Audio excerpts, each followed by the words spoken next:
Hey, what's happening, everybody? Welcome to another episode of Bob's Garage. Now that we finally got the engine out and the transmission and the engine separated, let's go ahead and do an initial inspection as to what's going on here.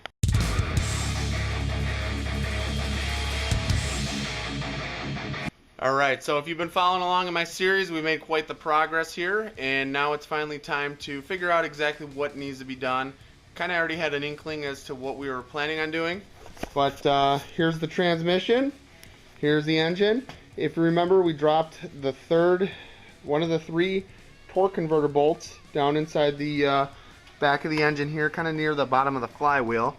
So I just grabbed that and threw it in my baggie of parts. Okay, so guys, what do you think about this? Quite the project, huh? If you guys have been following along, this has been a lot of work and long overdue. Now there's going to be a lot of cleanup going on here. Here is the torque converter. I don't see anything just on initial inspection here with the torque converter itself. This is just the stock 5HP19 transmission and torque converter. As far as I know, nothing's been done to it. And you can see over here on the left, this is where the starter kind of slides in. Other than that, let's go ahead and move on to the back of the engine. Let's see here. So I don't see anything initially going on here. I do know that the turbos were leaking gunk and oil everywhere. They were definitely pushing oil, and I was kind of expecting to see my turbines destroyed. We'll check the other side once we get these turbos off completely, but they look, relatively speaking, okay. So we will do a little bit more of inspecting of these turbos and all that at a later time, and checking shaft play versus the turbos that are going to be going into the engine, all that stuff. You can see just there's gunk and crap everywhere on the turbos, on the back of the engine, on the sides of the engine.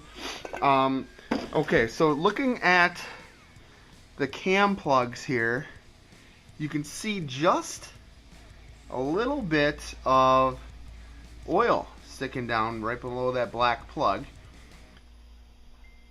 Not sure if we're going to replace those yet. I'm going to have to think about this. I know it's a lot easier to do it with this out. Here is the passenger side. Now, if you look down on this manifold here, it's been leaking relatively kind of bad.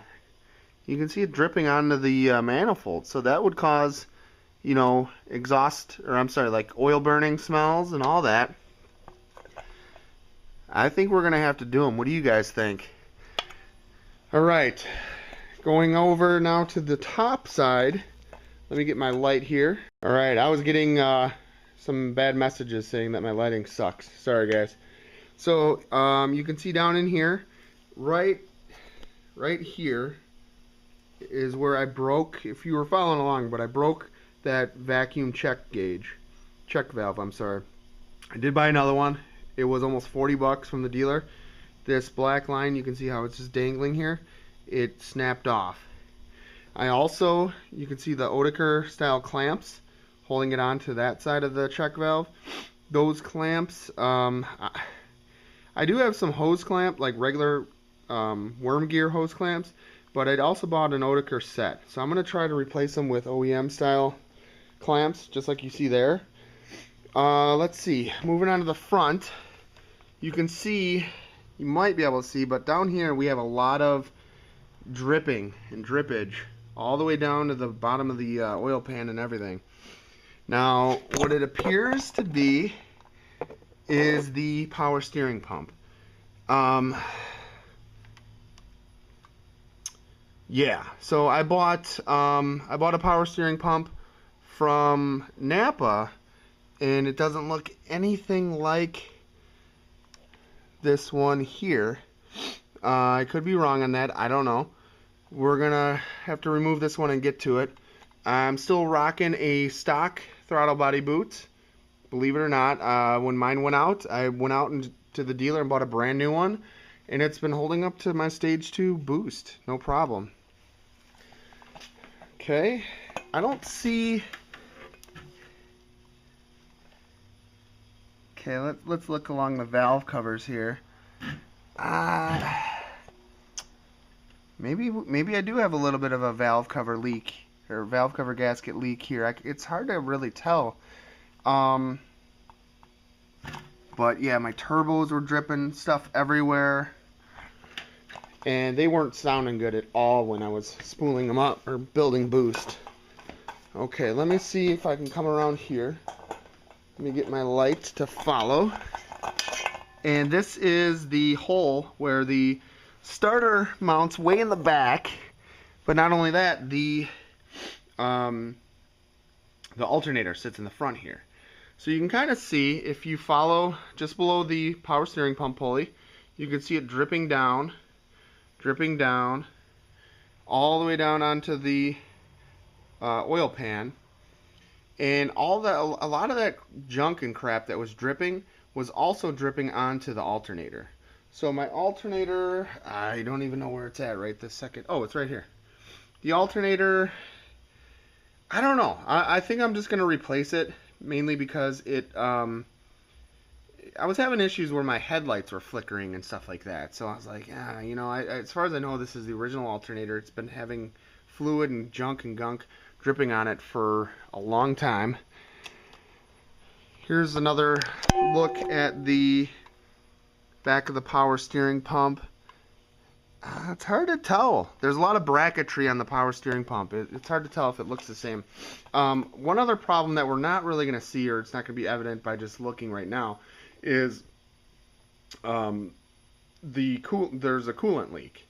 And I believe it was kind of like leaking like right by the alternator section here. I believe what happened is when I put on the metal thermostat housing that's behind the timing covers and, well, unfortunately behind the timing belt, when I put that on, I don't think I installed it correctly. I think I have a leak at the thermostat, and the car's always done that ever since I did the water pump and all that, and like the timing belt job and all that. This is well, it's probably not going to show up. This is an APB block.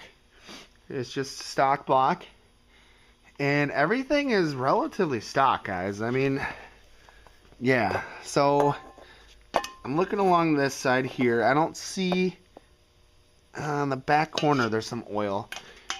It's really hard to diagnose this stuff when the engine and trans are in the car. It's like you can't see anything. Okay, so here's another closer look. This would be on the passenger side. Let